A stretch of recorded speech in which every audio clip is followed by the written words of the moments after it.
तलब मार डालती है अगर रब के अलावा किसी और से हो।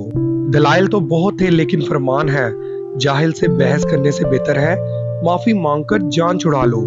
जब तुम्हें तकलीफ हो और दिल अफसुर्दा हो तो दिल में रो लो, मगर जुबान से वही अल्फाज निकालो जो अल्लाह तुम्हारी जुबान से सुनना चाहता है।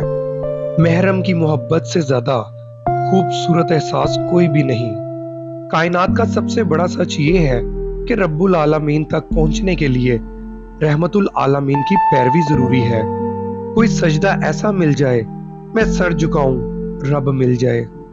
इबादत का बेहतरीन वक्त जवानी है।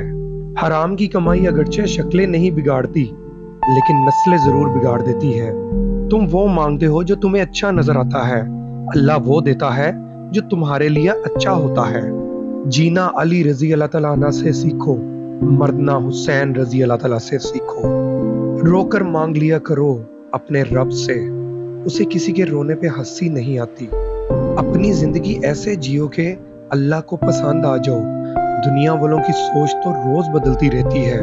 सोच समझ कर बोला करो, अल्फाज नस्लों का तारुफ करवा देते हैं। अपना हक छोड़ना भी सदका है, खाली गुस्सा ज़िबा कर दिया करो, ये भी सदका है। अगर किसी को तकलीफ देकर भी अच्छे से सो लेते हो तो अपने ज़मीर का जनाजा पढ़ लो, क्योंकि वो वफात पा चुका है। इखलाक का अच्छा होना खुदा से मोहब्बत की दलील है।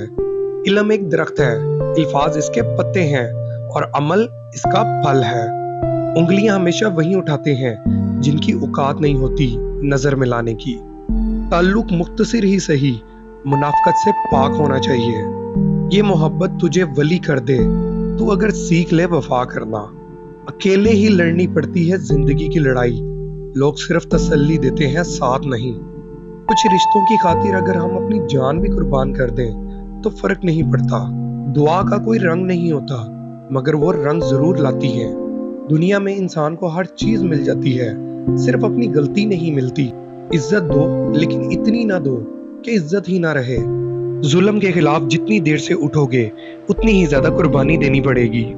तमीज और जमीर जिस इंसान में हो उस जैसा खूबसूरत इंसान नहीं।